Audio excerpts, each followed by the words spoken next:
Welcome back to the deep dive.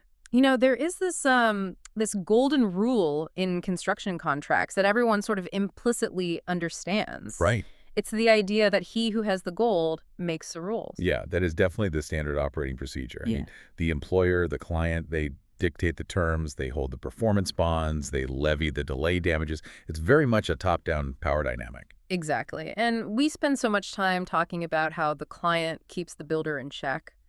The whole do it right or else kind of mentality. Always. But today, we're flipping that script entirely. We're looking at what happens when the money stops flowing or when the project owner goes rogue. Which happens more often than you'd think. Right. So we are diving into the FIDI Silver Book 2017 and specifically Clause 16. Suspension and termination by contractor. The nuclear option for the supply side. It really is the nuclear option. Yeah. And it's essential because, well, under the Silver Book, which is the EPC or turnkey model, the contractor assumes almost all the risk. Ground conditions, the design, the weather. All of it. It's all on them. Yeah. So Clause 16 is one of the very few places where that balance of power actually shifts back. It is the shield that stops you from bleeding cash and the sword that lets you walk away and still get paid. And not just paid for what you built, but potentially for what you didn't build yet, which is wild. It is. But we'll get to that payout at the end because that is a massive aha moment for anyone listening. Yeah. Our mission today is to really decode this mechanism. We need to walk through the strategic pause, which is suspension, Right. then the hard stop, the termination, and finally, the aftermath. And we are sticking strictly to the text of the 2017 FIDI General Conditions. No local law variations, just the pure contract. Because if you pull this lever, You have to do it perfectly. you have to do it perfectly, yes. So let's start with Section 1, the warning shot. This is subclause 16.1, suspension by contractor. Now, in the real world, if I hear a project is suspended, I immediately assume it's a disaster. But in FIDI terms, this is actually a tactical move, isn't it? It is a leverage move. Subclause 16.1 allows the contractor to slow down or completely stop work without actually breaching the contract themselves. Okay. Think of it as a way to prevent the contractor from effectively becoming the bank for the employer. Because you don't want to be financing some billionaire skyscraper out of your own pocket. Precisely. You're saying, look, I'm not leaving, but I'm not going to keep burning my own cash until you fix this problem. Okay, so let's unpack the triggers for this. I assume you can't just wake up, decide the site manager looked at you funny, and shut down the cranes. No, absolutely not. If you do that, that's abandonment. You would be in breach. The contract lists 3 very specific triggers. And the first one is arguably the most interesting because it ties back to an early stage in the project. It's subclause 2.4, employer's financial arrangements. Right, the show me the money clause. Exactly. In an EPC context, the contractor is fronting massive costs. Think about the engineering, the procurement of huge materials, months before they see a single dime from the client. Yeah, turbines, structural steel, all that heavy stuff. Exactly. So under subclause 2.4, the contractor has the right to ask for reasonable evidence that the employer actually has the financial arrangements in place to pay the contract price. So let's say rumors start swirling. Maybe the employer's stock price tanks or their main lender suddenly pulls out. The contractor can just write a letter saying, hey, prove to me you can still afford to build this. Yes, they have that right. And here is the actual trigger for suspension. If the employer fails to provide that reasonable evidence, the contractor can hit the pause button. That is huge. You don't even need to have missed a payment yet. It's totally preemptive. It is. It prevents the contractor from digging a deeper hole when the writing is on the wall. Now, trigger number 2 is the more obvious one. Subclause 14.7. Which is? The employer actually misses a payment, the due date passes, the account is empty, no money remains. Simple enough, no pay, no play. Right. And the third trigger is about governance. It involves the DAAB. The Dispute Avoidance and Adjudication Board. Yes. So if the DAAB makes a decision, or if there is a binding agreement to settle a dispute, and the employer just ignores it, They just refuse to comply. or refuse to comply. And crucially, if that failure amounts to a material breach, the contractor can suspend. Material breach. Now, that is a heavy phrase. Very heavy. We will definitely circle back to that because I know that's a legal minefield. But let's stick to the mechanics for a second. Let's say the employer is late on a payment. I'm the contractor. I want to suspend. Do I just walk over, lock the gates, and send everyone home? If you do that, you lose. Okay. You have to follow the clock. You must issue a formal notice to the employer stating clearly that you are suspending work under subclause 16.1. You actually have to cite the exact clause. You have to be crystal clear. It's not a casual email. And then you wait. You can suspend work not less than 21 days after giving that notice. 21 days. Wow. That feels like an absolute lifetime if I haven't been paid. I have to keep working and spending my own money for another 3 weeks. It is a buffer. It's a cure period. Because ultimately, the contract wants to save the project. Usually, receiving a formal notice of suspension from the contractor is enough to wake up the employer's accounts department. Someone panics and cuts a check. Right. And if they pay up, or if they provide that financial evidence within those 21 days, your right to suspend simply evaporates. You have to keep working. Okay, but let's play out the bad scenario. The 21 days pass, the employer is just silent, I suspend, now my cranes are idle, my specialized workforce is sitting in the canteen playing cards, my rental equipment is just gathering dust on site. That is costing me a fortune every single hour. Who is paying for that? This is exactly why you follow the process. If you have suspended validly, the employer pays. You are entitled to 2 things under the contract. First, an extension of time, an EOT, for every day of delay. So you don't get hit with delay damages for finishing late. Exactly. It stops the clock. And second, payment of cost plus profit. Let's define that. Because cost is obvious. My overhead, the idle machinery, paying the guys in the canteen. But plus profit, I actually get a profit margin on my idle time. Yes.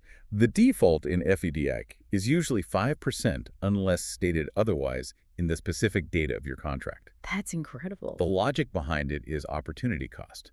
Your resources, your management team, your heavy plant, they are tied up on this project. If they weren't sitting idle here waiting on this client, they could be out earning profit on another job. So the employer has to compensate you for that lost opportunity. That completely changes the calculus. You aren't just breaking even during a suspension, you are technically maintaining your margin. Exactly. It makes the suspension sustainable for the contractor, but it makes it incredibly expensive for the employer. And I assume this doesn't stop me from charging interest on the original late payments either. Correct. The clause explicitly states that this action does not prejudice the contractor's entitlement to financing charges.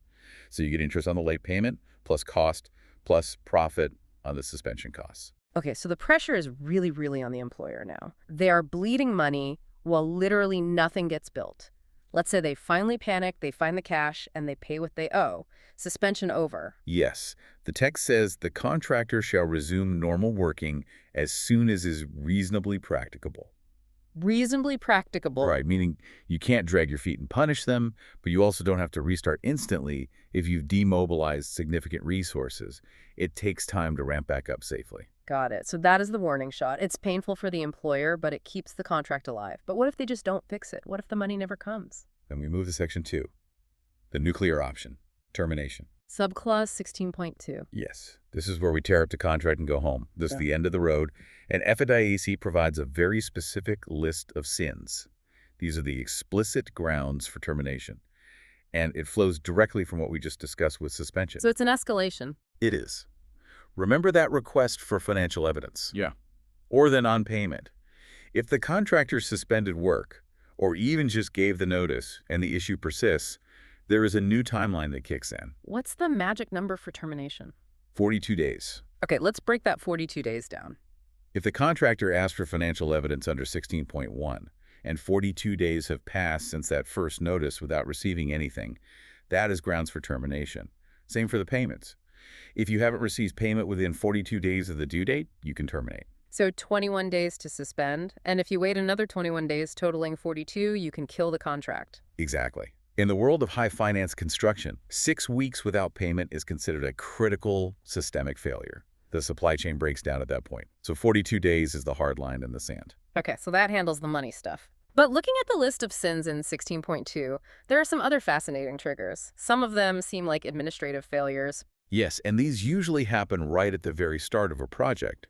For instance, the employer is supposed to issue a notice of commencement date.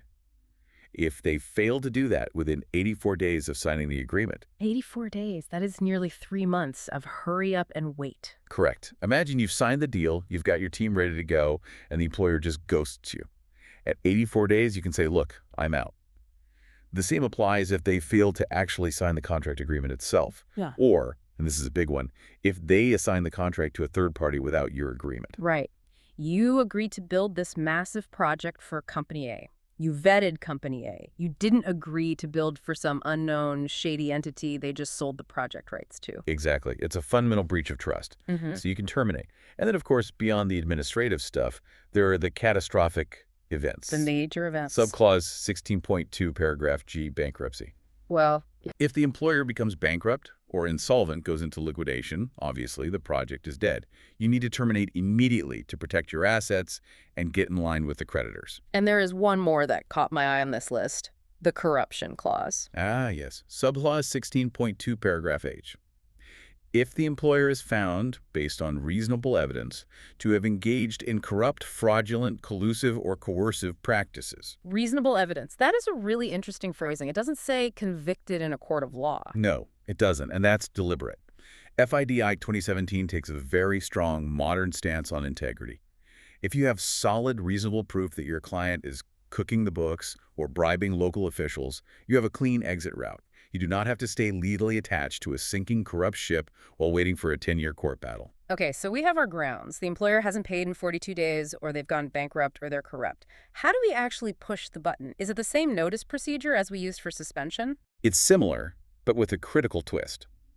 This brings us to Section 3, the mechanics of termination. For most of the grounds we discussed, like the non-payment or those administrative failures, it is a two-step process. Walk us through the 2 steps. Step 1. The contractor gives a notice of their intention to terminate. You aren't actually terminating yet. You are formally telling the employer you have breached the contract and I am planning to end it. It's the I'm about to break up with you letter. Exactly. And once the employer gets that notice of intent, they have 14 days to remedy the matter. Wait, really? So even after 42 days of zero payment, they get a final 2-week grace period? They do. It is the absolute final chance to save the deal. If they miraculously pay up or fix the breach within those 14 days, the termination stops. But if they don't, we move to Step 2. The contractor gives a second notice. The final blow. Yes. And strictly speaking, the contract terminates immediately on the date the employer receives that second notice. Okay, so just to recap that timeline.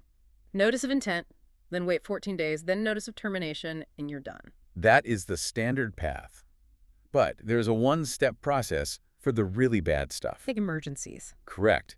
You do not have to give a 14-day cure period if the employer goes bankrupt. You don't give them 14 days to stop being bankrupt. Right. Please find some solvency by next Tuesday. Yeah, that doesn't work. Exactly. Or with corruption, you don't give them 14 days to stop being corrupt, and you don't give them 14 days if they've illegally assigned the contract to someone else. In those severe cases, you send one single notice and the contract terminates immediately upon receipt. So let's assume we've done it. The letter is sent, the contract is officially dead. But the physical project site is still there, your cranes are there, the half-built retaining wall is there. What happens next? This brings us to Section 4, the aftermath. And it is not a chaotic evacuation. You don't just drop your tools and run for the gates. Subclause 16.3 outlines very clear obligations for the contractor on their way out. I have to imagine safety is priority number 1. It is.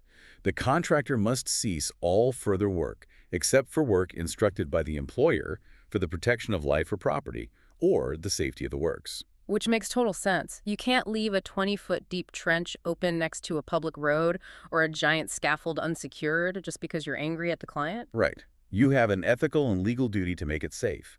And importantly, if the contractor incurs cost doing that safety work during the exit, they are entitled to cost plus profit on that work too. So FID ensures you aren't doing charity work on your way out the door. Exactly. Okay, so we make the site safe.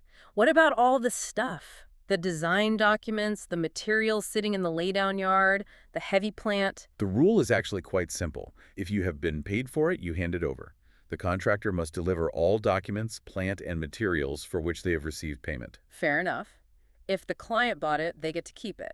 Exactly. Yeah. But everything else, the goods, the equipment, your temporary works that haven't been paid for, the contractor removes all of that from the site. You pack up your toys and you leave. And then comes the big question. The final bill. We've terminated because the employer completely messed up. Surely we get more than just a thanks for your time. This is the most important part for you to grasp. If you are listening to this, pay attention to subclause 16.4, payment after termination. The financial settlement here is incredibly powerful. What are we talking about here? First, obviously, the employer must pay for all the work done up to the date of termination. That's standard. They also have to pay for the plant and materials delivered to site. Right. Standard settling up. But here is the massive aha moment. Subclause 16.4 paragraphs C says the employer must pay the contractor the amount of any loss of profit or other losses and damages suffered as a result of this termination. Wait, let's really drill down on loss of profit. We aren't just talking about the profit margin on the concrete I already poured, right? We are talking about future profit? Yes. In legal theory, this is often called expectation damages. The contractor signed this turnkey contract expecting to make a certain total profit over the next 2 or 3 years. Because the employer breached the contract and forced the termination, that expected profit is gone. The contractor has lost that future earning potential. So the employer basically has to pay out the profit margin for the entire remainder of the project. Potentially, yes. Right. Let's say you are building a power plant. You are 20% done when the employer stops plugging. You terminate validly under 16.2. You can then claim the profit you would have made on the remaining 80% of the unbuilt project. That is a staggering liability. It's not just pay me for the bricks I laid, it's pay me for the bricks I was going to lay and the profit I would have made on them. Precisely. And that is exactly why termination under Clause 16 is such a nuclear option.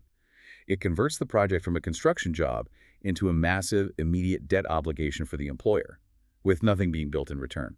It really emphasizes why employers usually try to avoid this scenario at all costs. It does. And it underlines why contractors need to follow the notice procedures absolutely perfectly.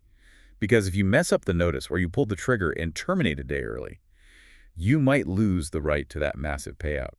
Or worse, you become the one in breach. Right. Let's recap this quickly because, as you just said, the timeline is everything here. It's a clear progression. Step 1 is the trigger, either money issues like non-payment or material breach. Okay. Step 2 is suspension.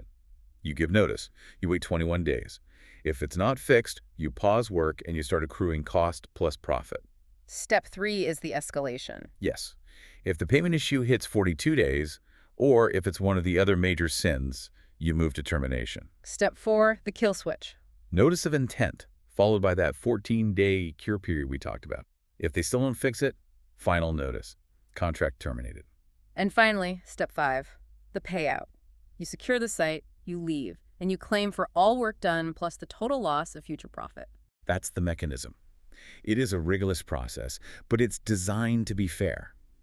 It gives the employer ample chances to fix things along the way, but it protects the contractor from endless, unbounded financial risk. Exactly. And for our listeners who are out there managing these contracts, knowing these numbers by heart, 21 days, 42 days, 84 days, it is absolutely vital. Missing a deadline by a single day can mean working for free, or, like you said, facing a wrongful termination claim yourself. Definitely. Now, before we sign off today, we always like to leave you with a bit of a brain teaser, something to think about and explore on your own. Yes. So we talked a lot about material breach today. The clause actually mentions it twice. Once for the suspension triggers and once for termination. It talks about a substantial failure to perform. Right. Substantial. Which is a pretty fuzzy word when you get down to it. It is entirely subjective. In a billion-dollar EPC project with thousands of moving parts, what exactly counts as a substantial failure? If the employer delays giving you access to one minor access road, is that substantial? Probably not. But what if they reject a critical design drawing unreasonably for a month? Is that substantial? It feels risky. Because if a contractor pulls the termination lever claiming a substantial failure, and then a judge or an arbitrator 3 years later decides, actually, it wasn't substantial enough, then the contractor has wrongfully terminated the contract. And suddenly, they are the ones liable for damages. They lose their future profit claim entirely, and they have to pay the employer for the massive cost of finding a brand new builder to finish the job. So the sword points both ways. It really does. So while Clause 16 is a powerful weapon for the supply side, it is one that requires a very steady hand. If you are terminating for non-payment, the math is easy. 42 days is 42 days. It's objective. The bank account is empty. Right. But if you are terminating for material breach, you better have a mountain of paper evidence and some very, very good legal advice before you push that button. A high-stakes game of poker indeed. Well, that wraps up our deep dive into the contractor's nuclear option, Clause 16 of the FIDIC Silver Book. Hopefully you never actually have to use it. But now, at least you know exactly how it works. Thanks for listening. We'll catch you on the next deep dive. If you're interested in the templates, please visit our shop, the link is in the description. Thanks for watching, please subscribe and see next time.